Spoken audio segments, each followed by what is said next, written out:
नमस्कार, वंदे गोमातरम, जय हिंद, जय भारत। रासायनिक खेती कम करनी है, ईंधन कम खर्च करना है, सोना नहीं खरीदना है और हवाई यात्राएं कम करनी है। बहुत सारी ऐसी बातें हैं जो अभी माननीय प्रधानमंत्री जी के द्वारा हमें निर्देश मिला है हम सभी भारतवासियों को, और इस पे दो पक्ष बन चुके हैं कि अगर आप स्वयं कहते हैं तो पहले स्वयं पालन करना चाहिए, क्योंकि ये निश्चित होता है कि कोई अगर उपदेश दे रहा है, कोई निर्देश दे रहा है, तो सबसे पहले उसे ही देखा जाता है कि वो स्वयं पालन कर रहा है या नहीं। अच्छी बात है। और इसी क्रम में मैं निश्चित धन्यवाद देना चाहूँगी कि हमारे भारत में ही गुजरात राज्य है, उसके राज्यपाल हैं माननीय आचार्य देवव्रत जी, जो अपने फेसबुक अकाउंट से लिखते हैं कि वो कम से कम संसाधनों का उपयोग करेंगे। और ऐसा नहीं है कि अभी वो ऐसा कह रहे हैं या कर रहे हैं, निश्चित ही उनका जीवन अभी जो भी मैं उनका देखी हूँ, तो व्यक्तिगत ऐसा नहीं है कि हम उनके विषय में कुछ प्रशंसा या आलोचना कर रहे हैं। लेकिन हाँ, अगर पूरे राजनीति के क्रम में अगर किसी व्यक्ति को देखते हैं कि वो बहुत संयम से जी रहा है, तो निश्चित ही वो प्रशंसनीय होता है। तो निश्चित वो गौ माता को और उर्वरक खेती अर्थात गौ आधारित कृषि व्यवस्था में वो बहुत विश्वास रखते हैं और वो उसे अपनाने के लिए कहते भी हैं और अपनाते भी हैं। तो निश्चित मानिए कि अब देश की हो चाहे विश्व की दशा और दिशा कहीं ना कहीं पुनः गौ और प्रकृति आधारित ही होने वाली है, क्योंकि हम गीता भी कहती है स्वधर्म में निधनम श्रेयः परधर्मो भयावह। स्वधर्म अर्थात स्वधर्म में मरना भी श्रेयस्कर है और परधर्म भयावह है, बहुत भयानक है।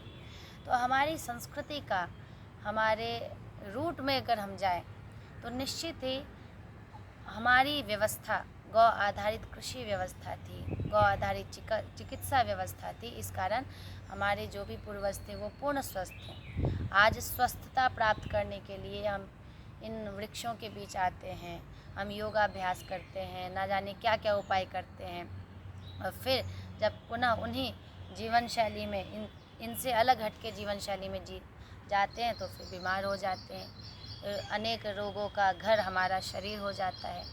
लेकिन जब गौ आधारित चिकित्सा व्यवस्था कृषि व्यवस्था में जब हम जीने लगते हैं तो निश्चित मानिए कि हमारे पूर्वजों या वर्तमान में जो भी व्यक्ति गौ पालन कर रहे हैं उनसे जाकर आप पूछिए वो कितने मानसिक और शारीरिक स्वस्थ अपने आप को पाते हैं। ऐसा नहीं कि वो बीमार नहीं होते हैं, उनको भी थोड़ी बहुत सर्दी खांसी होती है, लेकिन वो जो कहेंगे कि गंभीर बीमार हो के अब बस अकाल मृत्यु उनकी हो गई, अल्पायु ही वो चले गए, ऐसा कभी नहीं होता उनके साथ।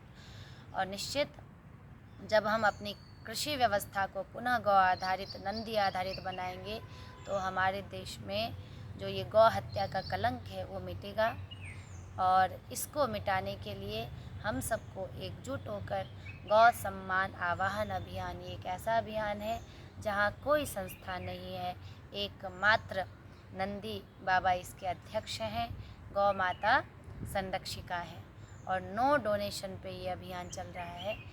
और इस अभियान में कुछ नहीं, बस अपनी भागीदारी हमें सुनिश्चित करनी है। तो आप सभी निश्चित, जब तक देखिए गौ नहीं बचेगी, बचना तो सभी प्राणियों को चाहिए, क्योंकि हम इंसानों ने तो पूरी धरती को तबाह कर दिया है।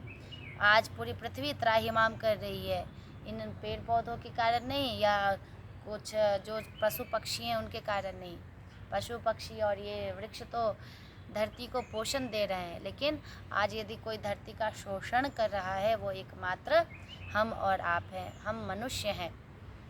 और अगर हमारा क्रम चलता रहा, हमारी वृत्ति चलती रही, हमारा स्वभाव ऐसा ही चलता रहे कि हमें क्या फ़र्क पड़ता है, तो निश्चित मानिए कि आपको निश्चित फ़र्क पड़ने वाला है।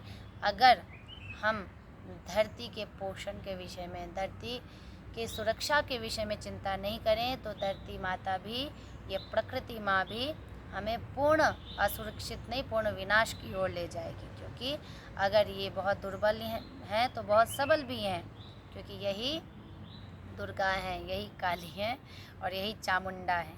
इसके लिए अपने और अपने समाज को, अपने मनुष्य समुदाय को बचाने के लिए धरती की सुरक्षा सुनिश्चित करनी होगी।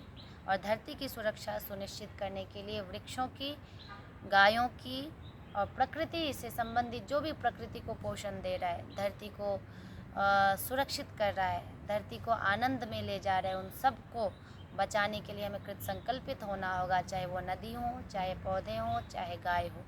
इसके लिए पुनः अपने स्वधर्म में लौटें और जो इसमें भागीदारी सुनिश्चित करेगा, समझिए वही मनुष्य है, नहीं तो फिर वो मनुष्य के वेश में राक्षस है। अगर जो ये अपनी भागीदारी सुनिश्चित धरती को बचाने के लिए, प्रकृति को बचाने के लिए नहीं करेगा, तो निश्चित उसका परिणाम तो हमें भुगतना ही पड़ेगा और निश्चित भुगत भी रहे हैं। इसलिए अब ज़्यादा देर नहीं करनी है। आइए और गौ सम्मान आह्वान अभियान से जुड़ें और गौ माता को राष्ट्रमाता बनाएं। प्रकृति की भागीदारी अपने जीवन में सुनिश्चित करें कि प्राथमिकता हमारे लिए प्रकृति है, उसके बाद अन्य है। जय गौ माता, वंदे गौ मातरम, जय प्रकृति माँ।